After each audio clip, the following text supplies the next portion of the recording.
Well, hi, everybody. Welcome to this short session. I want to talk about managing expectations. Expectations are more elusive to manage than we probably give credit to. How often have you talked to one of your team members and you're not on the same page as they are?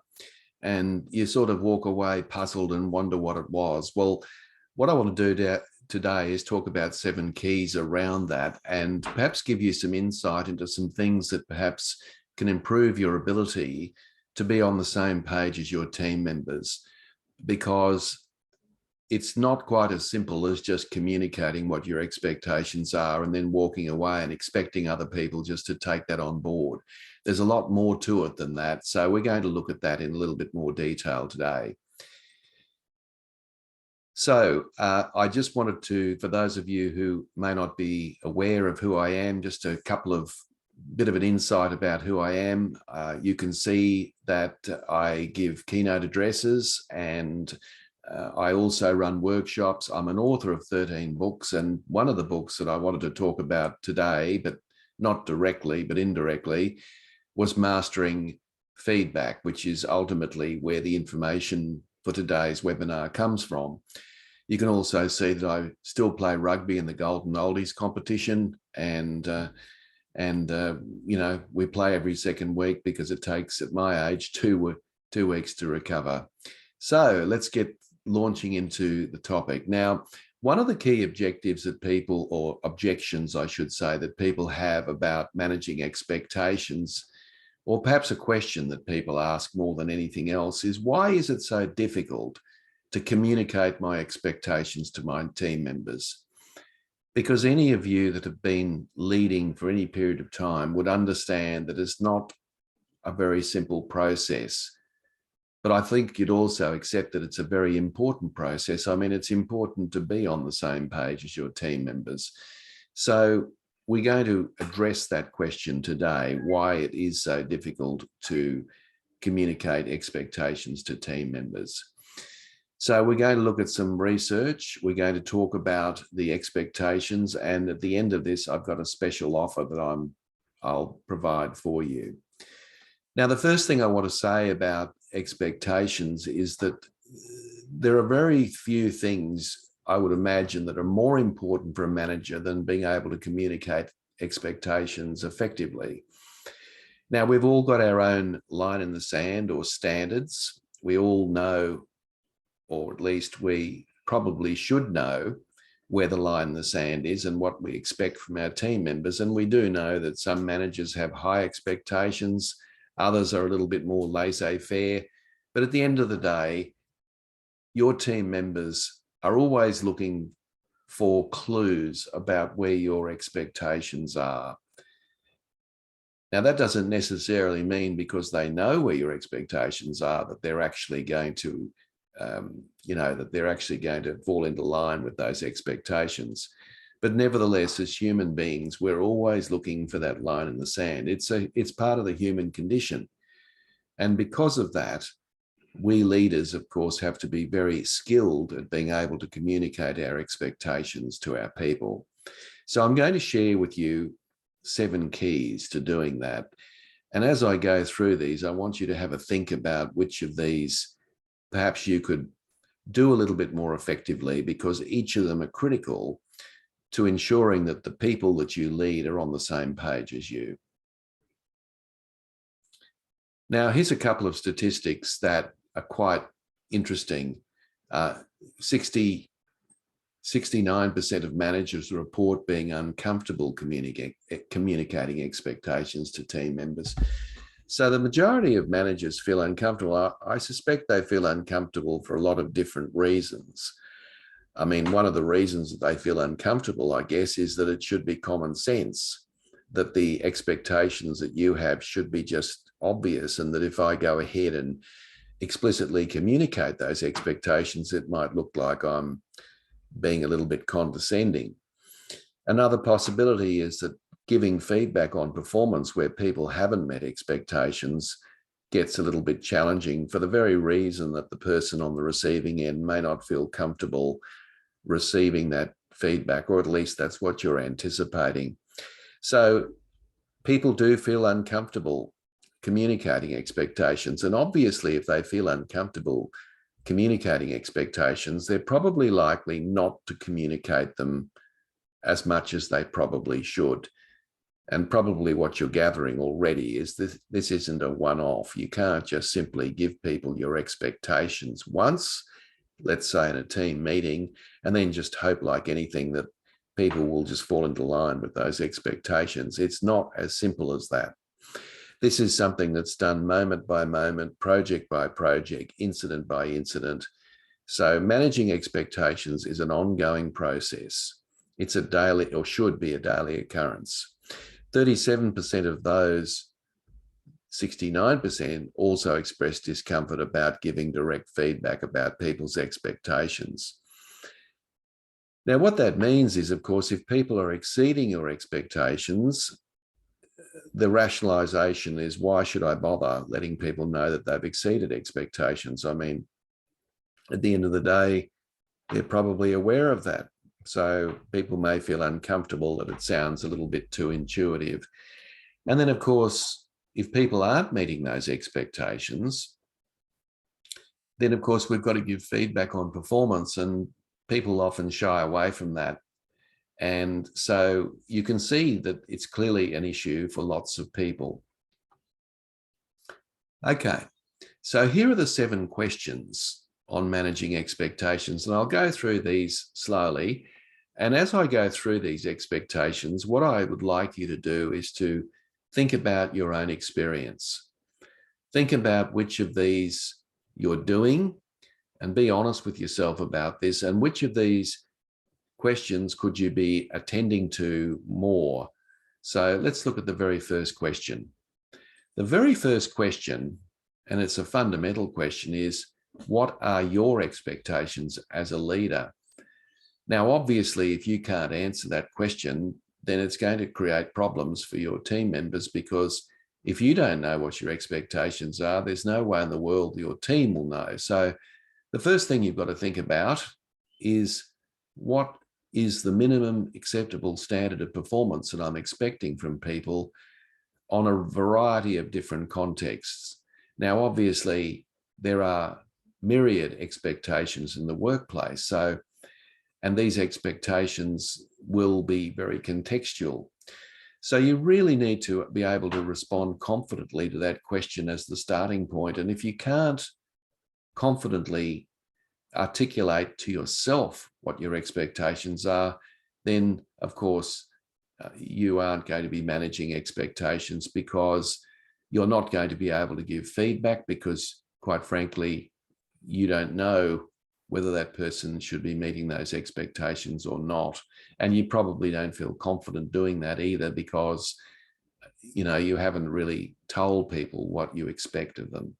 So that's fundamental. So the very first question is, what are my expectations as a leader? Now, once you've worked out what your expectations are, obviously you've got to start to communicate those. And so the second question is, how do I communicate these expectations to my team? Now, as I mentioned earlier, this is not just a one-off. This is not a case of where you get your team members together on Zoom, or perhaps, if you're working remotely, or if you're if you're in a venue, in a meeting room. You can't just give those expectations once and expect people to absorb those. And as I said earlier, this is communicating these on a regular basis, moment by moment, situation by situation, project by project. And I believe what is often missing here is communicating these expectations in a one-on-one capacity. So when you give people expectations in a group, people are often sitting there thinking, well, that's good. I hope Joe or Mary take that on board. I know I'm meeting the expectations, but I hope Joe and Mary are taking that on board. And of course, Joe and Mary are sitting there thinking the same thing.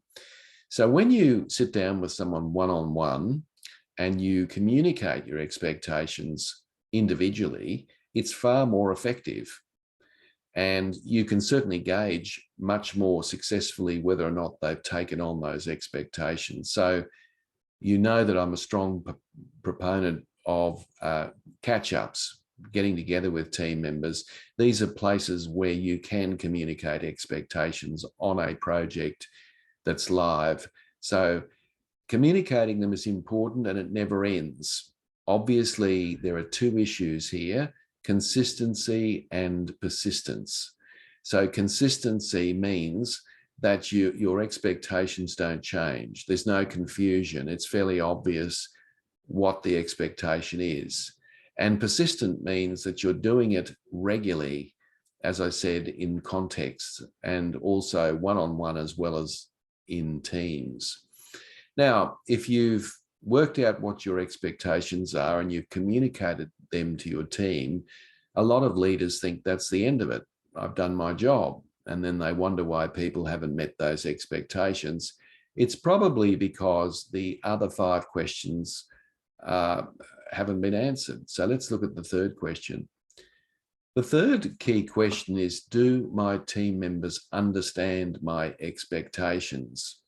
So it's one thing to communicate them, but it's another thing for people to actually understand not only what the expectation is, but the why. So, for example, if you need reports written with a deadline in mind, there's obviously a good reason why that deadline is there. Have you explained that deadline to people? And of course, have you explained the implications of missing that deadline? In other words, if people haven't met your deadline expectation. So people need to understand. Now, people aren't likely to ask you the question of why or whatever. They just kind of look at you and blankly absorb what you're saying. That doesn't necessarily mean they actually understand what your expectation actually is. So they have to understand it, because obviously if they don't understand it, they probably don't appreciate it, which is where question 4 comes in. So the next key factor that needs to be considered is, do my team members accept my expectations? Now, think about it from the perspective of a team member. The team member probably has 10 or 15 things on their plate at any one time, just as you do. You've probably got more. But the truth is they've got lots of balls in the air that they're trying to keep up in the air. So they are listening to something else, which is an expectation of yours. They may not see that as a priority, for example, because they have all of these other things to attend to. So people, again, won't necessarily say to you, look, I don't accept your expectation because I've got all these other things that I need to attend to. So often what happens is that the issue is left at the bottom of the list in terms of the other person, because they've got so many priorities to deal with. And of course, this is critically important working remotely. And when people are working remotely, you can't stand over their shoulder.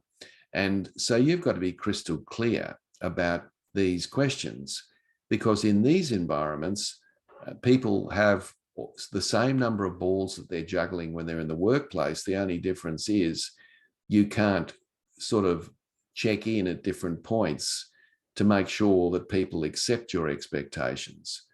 And of course, if you just ask the simple question, do you accept my expectation? Well, of course, people will nod dutifully and that'll be the end of that. But that doesn't necessarily mean they'll follow through on that. So people need to accept that your expectation is important, it's real, and they need to understand, of course, why that expectation is important. So at this stage, we have worked out what our expectations are. We've communicated those expectations persistently and consistently. And we believe and are confident that people actually understand what the expectations mean and how it relates to their work. And we believe that people are now willing to accept your expectation. Now, you would think, well, surely that's enough. Why is there anything else we need to concern ourselves with? But that's not the end of the road. The fifth question that you need to ask yourself is this: are your team members committed to meeting those expectations? Now, as I said earlier, it's one thing to accept the expectation. That is, they accept that it's important and they understand the rationale behind it. But it's another thing potentially for them to actually commit to meeting that expectation. Now, why, if they accept it, why wouldn't they be committed to it? Well, again, people are busy. People have got lots and lots of things to do. And they may rationalize in their mind that in terms of priorities, that your expectation really isn't important and compared with other things that I'm doing. So what I'll do is I'll cut some corners here, and I'll cut some corners and people can, I'm sure my manager will understand. Well, of course, that would imply that they're not committed to meeting your expectations. Now, how do you get people to commit to your expectations? That's the big question, isn't it? If we can get people to commit to meeting your expectations, you're a long way ahead. And the answer to that question is to ask for their commitment. Now, let me explain what that means. So let's say you've explained to someone what needs to be done. You've given them some parameters and expectations around what's required. So you've delegated something. People actually understand what's required. It's fairly obvious from their feedback. They understand. They're actually willing to accept your expectation. And then they're railroaded by something else that perhaps isn't as relevant or as important. And so what happens is they're not committed to meeting your expectations, much to your great disappointment. So what I suggest you do is that after you've talked to someone, perhaps this might be delegating a task or responsibility to someone, is to actually say to the other person, and this is how you would say it, you'd say, can I get your commitment to meet this expectation? Or perhaps a little bit more specifically, can I get your commitment to complete this project by the close of business today? Now, that's a brilliant question, because what it's going to do is you're either going to get normally a nod, and the nod means, yes, I will commit. You may get a yes, which basically means that the person's committed, or a grunt, which means that they're sort of half-hearted committed. But ultimately, by getting the other person to articulate, either verbally or non-verbally, that they are committed to meeting your expectation, will bump up your odds of that person being committed to meeting that expectation significantly. Why? Well, when people commit to meeting your expectation, and remember, you've got to ask for that commitment, but when people commit, what it basically means is that people don't want to let themselves down, because they have either verbally or non-verbally committed to meeting your expectation. And so therefore they're aware of that. So it adds another layer of pressure on that person to make sure that they commit to meeting what your expectation is. And sometimes, of course, people will commit to an expectation and still not meet that expectation. And for some good reason. There might be a crisis that's come in during the day, which we didn't consider, or, priorities have changed or whatever. Nevertheless, you actually need to ask people for their commitment. Now, of all the things that I've said so far, I would suggest to you that this is the most important question. If you ask people to commit to meeting that expectation, it is a good thing to do. Now, it's not an aggressive question. A lot of people might feel uncomfortable about asking for that commitment, but actually it's not at all aggressive. I mean, for example, if I said to you, can I get your commitment to complete this project by the close of business today? Did that seem aggressive? Not really. In many respects, what it did is it demonstrated clearly to you that this is a real priority for me. And I want you to commit to this, knowing full well you've got other things that you need to do, and there are a whole lot of other things that can get in the way of you committing to getting this done. So it's actually a very genuine question. And of course, what you need to do is to wait for that answer. Now, of course, if the other person can't commit or you think they're half-hearted and they can't commit to meeting that expectation, then that is opening up another line of conversation. So if someone's not sure about it, you might say, well, it doesn't sound like you're 100% committed. Make that statement. And they might say, oh, well, I've got all these other things on my plate. All right, you can then reiterate the importance of this. And you might also say to them that you're giving them a license to put those things aside while they'll deal with this one thing that you're wanting their commitment on. So it's a great opportunity to open up a communication about priorities. So, and of course, if the person actually says to you, no, I can't commit to that because they know their workload and it's just impossible for them to, or at least in their mind, it's impossible for them to meet that expectation. Aren't you in a better position at that point to know that? Wouldn't it be better that you knew that before?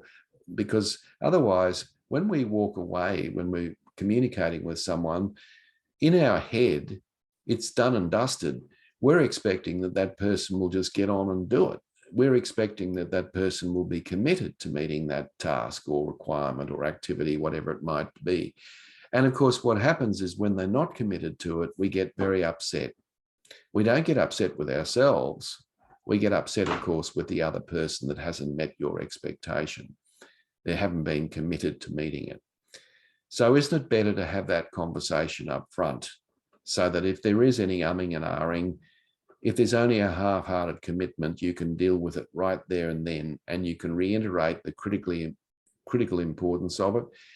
And look, legitimately, if that person's under a whole lot of work pressure, then you can take some of that pressure off them. So in other words, you might say to the other person, well, what are the things that are getting in the way of you committing to meeting this? And then they list off 2 or 3 things that have to be done. Then you're in a position to say to the other person, well, look, this is critically important. I'm quite happy for you to leave those things for tomorrow. The most important thing is that you commit to getting this done. Can I get that commitment from you? All right, so that takes the pressure off the individual, and they're in a position then where they now have a license to get on and get that expectation met without you having to, without them having to feel the pressure of juggling all these balls. Question number 5. Okay, so let's assume you get their commitment. The next question, because that's not the end of the road, there are a couple of other things that will actually get in the way. Another thing potentially that could get in the way is, do your team members know how they're performing against those expectations? Now, you'd probably give this feedback after the job has been done or the task has been accomplished, whatever it is that you've actually given the person to do. But you need to be in a frame of mind where you're willing to give feedback on performance when people, now, obviously there are 2 things that you can do here. If the person has met the expectation or indeed exceeded it, then that's called positive feedback. So that gives you a great opportunity to get to that person and say, well, thank you. I really appreciate you getting this done just after lunch when I really wanted it by the close of business today. So I really appreciate it. And by the way, the standard of what you produced, I'm very happy with. So that's positive feedback. Now, on the other hand, of course, if the person hasn't actually hasn't met the expectation that you've discussed, then, or perhaps they've met the expectation, but they've done the work in a substandard way, you're now in a position where you can talk about that and remedy it for the future. So feedback comes into this. And of course, my book, Mastering Feedback, goes into this in great detail. Now, there is one final question and one final hurdle, and that is, am I supporting my team members to achieve those expectations? The reality is there are lots of things in the workplace that become barriers for people to meet expectations. We've talked about priorities. We've talked about lists of things that people have got to do. But other barriers might be that other people in other departments or other teams have been less than cooperative and they haven't actually assisted your team member by giving them the resources and information that they might need for them to actually get the expectation done. Now, your job is to clear the pathway there. So obviously, I see this all the time, and somebody doesn't meet an expectation, and the team and the manager then gets upset with the team member because they haven't met the expectation, and then the team member, of course, defends themselves and says something along the lines of, "Well, so and so in another team didn't give me the information that I required," and then the leader gets upset with them and says, "Well, why didn't you come to me, or why didn't you do this, or why didn't you do that?" But in actual fact, these things can be preempted, not always, of course, but they can be preempted sometimes. And so what that means is that you should have a conversation with people about any barriers that could potentially get in the way of the person actually committing to meeting those expectations. And usually it's cross-functional barriers. Now, you can discuss any barriers, and you may say to the person, "Look, leave it with me. I will contact my colleague in the other team and we'll make sure that people get that information to you so that you can comfortably get that done by the close of business today." So that takes a little more pressure off the team member, and it means that there isn't an excuse at the end where the person says that they haven't committed to that. So folks, there are the 7 questions. Now, of course, that's a lot to go through. Now, I'm not at all suggesting that you walk around with this list written down on a piece of paper, but I simply wanted you to appreciate that one of the reasons that managing expectations is so elusive and so difficult is often because these 7 questions are critically important to people doing that. So the question for you as a leader in this webinar is to think, well, what is it that I could do more of to make it easier for people to meet my expectations as a leader? And hopefully that will help. Now, often what happens is we're very busy, all of us, and we like to sort of just blurt out what we want. We don't go into any great detail because we think it'll save us time. We also think that the individual on the receiving end is savvy enough to work it all out. And of course, we've all been disappointed when we found that it doesn't work, and then we end up pointing the finger of blame at the team member. But unless we are thorough in how we brief people, it's likely that one of those questions will not be answered, and that will lead to frustration, not just for you, I might say, but also for your team member as well. So folks, that's the 7 questions that you need to ask yourself. Now, one thing I'd like to say that next week we have another webinar. I have one every Friday. Sorry, it's not next week, actually. It's the 11th, so 2 weeks time. We're having a break next week. I've got another commitment on, and we're going to talk about giving feedback remotely, which is obviously a challenge because, as I said, you're not standing there watching people to the same extent that you would be if they were working in an office. So we're going to talk about that. And of course, that's a chapter in my book, Mastering Feedback. The link is underneath there, and all you do is click on the link as you did for today, and you register for it the same way. Now, the other thing I'd like to say is that if you'd like to pre-order a copy of my book, Mastering Feedback, which will be out in about 6 weeks, but as a little incentive for you to purchase my book before then, I'm going to give you the opportunity to pre-order at half price. All you have to do is send me an email at tim@winnersatwork.com.au by the close of business today, and I will make sure that you are on the list, and we will arrange that, and I'll send you a copy of the book signed for half the price when it's out, ready to go. So folks, that's it from me. Thank you for the opportunity of working with you again, and we look forward perhaps to catch up. Thanks, Craig, for the feedback, and and I really appreciate that very much. So all the best, everyone. Catch you in 2 weeks' time, and we will look at remote feedback. Thank you and goodbye.